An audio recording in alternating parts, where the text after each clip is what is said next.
based on Crackles with Rob's website. Now, you can do IELTS online tests easier, especially reading and writing.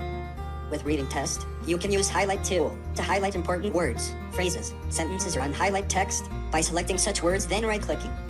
For the Writing Test, you can use the tool Word Count when writing. With our sample answer, many idioms and collocations for each topic are provided.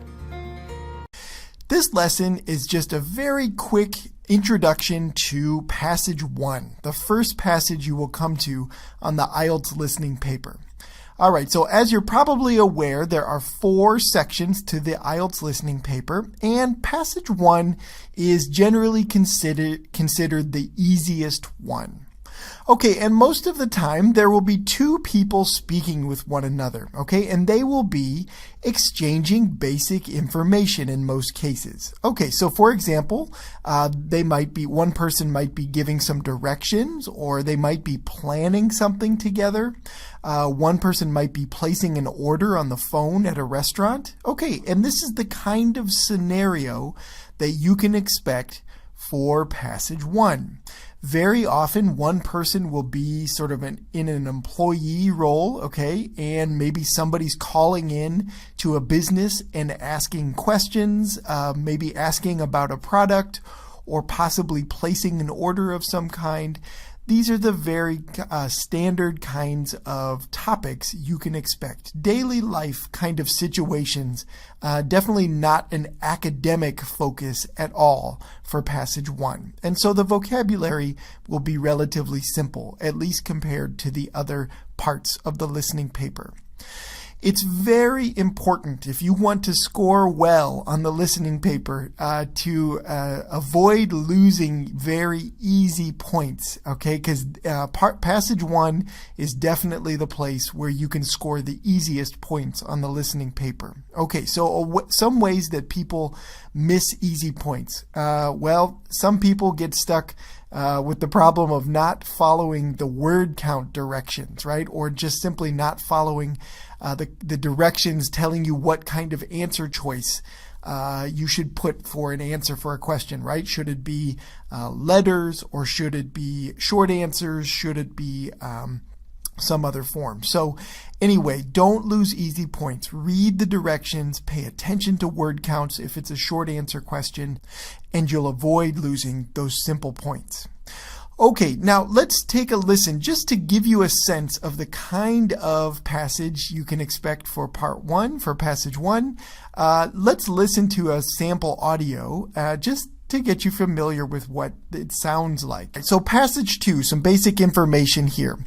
First of all, this can be a little harder than Passage 1. Remember, Passage 1 is that basic information involving 2 people talking to one another, often over the phone, some type of employee, or somebody calling into that employee, a very common situation there.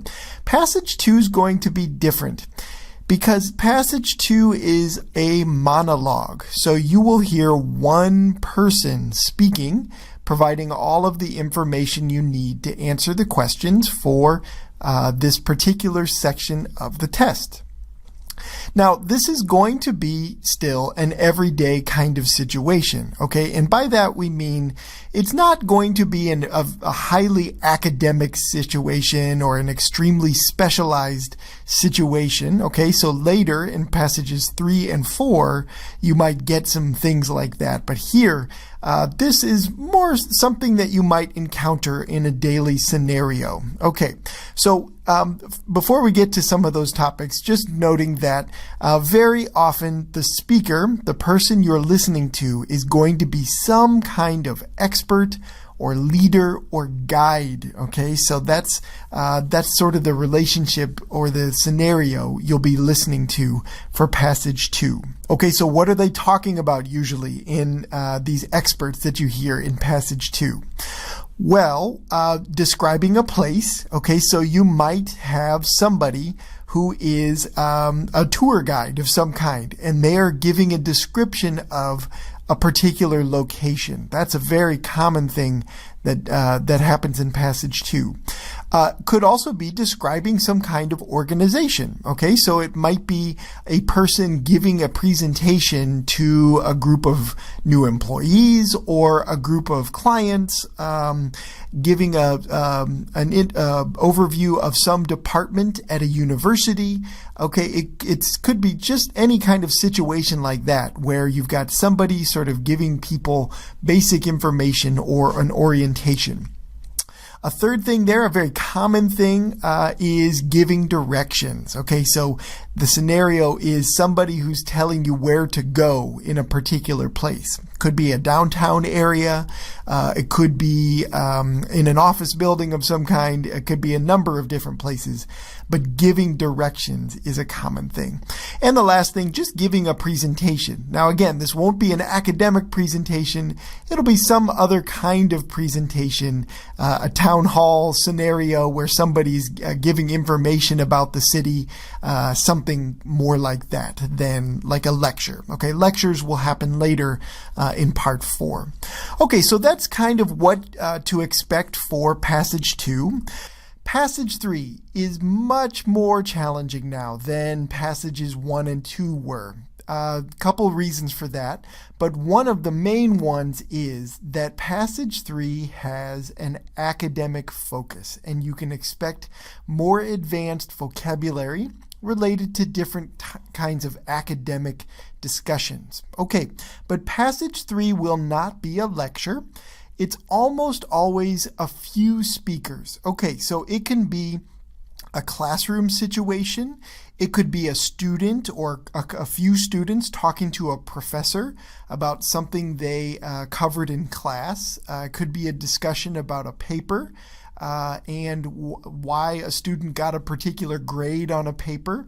It could just be a study session that you overhear, all right? But mostly it's going to be these academic scenarios where you get people talking about subject matter that can be somewhat challenging sometimes. Okay, so that's what makes this passage harder than the others. It's simply the topics are tougher, using more advanced vocabulary, and the element of this discussion among several people can also make it difficult because they go back and forth between different things in their conversation with one another, and that can make it somewhat challenging to follow along sometimes.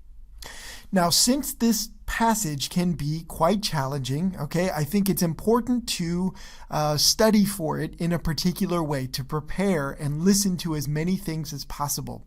So if you look down below in the notes below this video, I've pasted some links to resources that you can use in order to study for the kinds of conversations that you can expect in passage 3. You want, again, academically focused sort of discussions, but also other kinds of interactions where people are, several people are talking to one another can work as well. So I've got a few ideas for you down below about passages that are not really IELTS passages. They're not study materials that are directly related to IELTS, okay, but they are good practice. If you're struggling with listening and passage 3 is tough for you, these could be good supplemental materials for you to study in order to prepare for this part of the test. Okay, so check out those links below to give you some additional resources to study for this part of the listening paper. On this last part of the IELTS listening paper. All right, so let's talk just very quickly about what you can expect to see on this part, and we'll listen to an example passage, or at least part of an example passage later on in this quick lesson. All right, so passage 4, part 4 of the listening paper is a very challenging passage, the most difficult part of the listening paper for most people.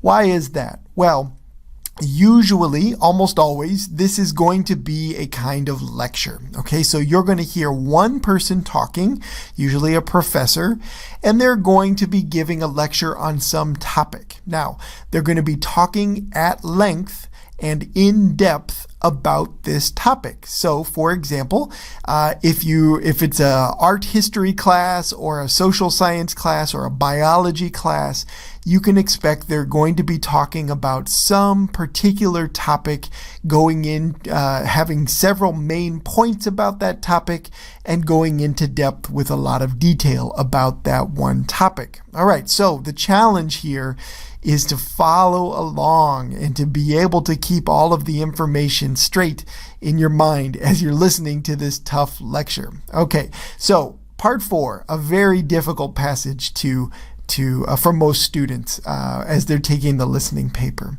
Now, topics do vary widely. Okay, so it's not like you can go in and just study a lot of science and expect to do well. Okay, you have to have a broad focus as you think about what's possible on the part 4 of the listening paper. So because many different lecture topics are certainly possible. All right, but at the very least, you're not really required to have specialized knowledge. Okay, this is not supposed to be a biology test or a history test. It's supposed to test your language and vocabulary. So you can expect tough vocabulary, but all of the answer choices will come directly from what you hear the speaker saying about whatever topic it is that he or she is discussing.